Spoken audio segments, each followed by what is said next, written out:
Good morning, student. Myself, Mukesh Thakran. बेटा हम study कर रहे हैं gravitation chapter 10 class 9th physics. Gravitation में हमने कल स्टडी किया था यूनिवर्सल लॉ ऑफ ग्रेविटेशन। बेटा यूनिवर्सल लॉ ऑफ ग्रेविटेशन के अकॉर्डिंग जो ग्रेविटेशनल फोर्स है बिटवीन एनी टू ऑब्जेक्ट वो हमने कल कैलकुलेट किया था F equals to Gm1m2 by R square. अगर हमारे पास कोई भी दो ऑब्जेक्ट है जो r डिस्टेंस से सेपरेटेड है, अगर यही formula if we apply the Newton's law of gravitation और universal law of gravitation for the force between the earth and any object, अगर हम फोर्स डिटरमाइन करें इस लॉ से अर्थ और किसी ऑब्जेक्ट जिसका मास m है, कैपिटल M हमने मान लिया मास of earth, small m is the mass of any object, then according to universal law of gravitation F equals to G m m upon r square। हमने m1 को किससे replace किया है बेटा? m1 बराबर हमने मान लिया कैपिटल M और m2 बराबर हमने क्या मान लिया? Small m।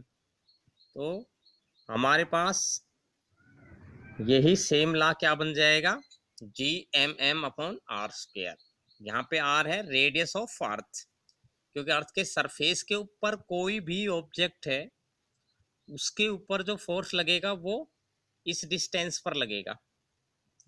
यहां से हम यूनिवर्सल कांस्टेंट की वैल्यू डिटरमाइन करेंगे। देखिए, where G is called universal gravitation constant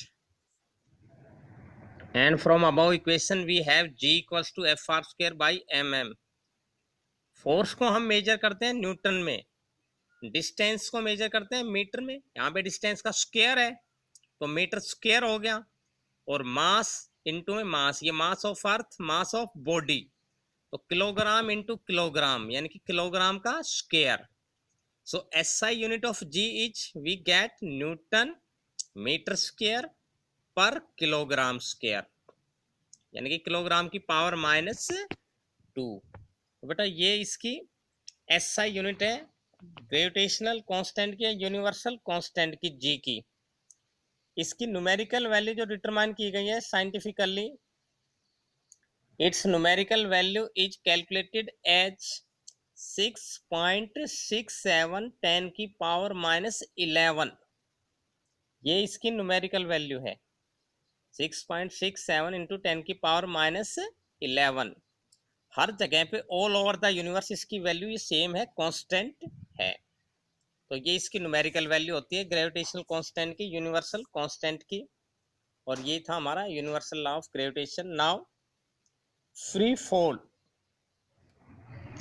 when an object falls towards the earth under the gravitational force of earth then it is in a state of free fall. बेटा कोई भी object अगर अर्थ के gravitational force के अंदर, अर्थ के centre की तरफ हम गिराते हैं सरफेस से, तो वो ऑब्जेक्ट हम कहते हैं फ्रीली फॉल के स्टेट में है, वो फ्रीली फॉलिंग ऑब्जेक्ट है। It is in a state of free fall. When the object is fall freely, its acceleration is called acceleration due to gravity, small ji.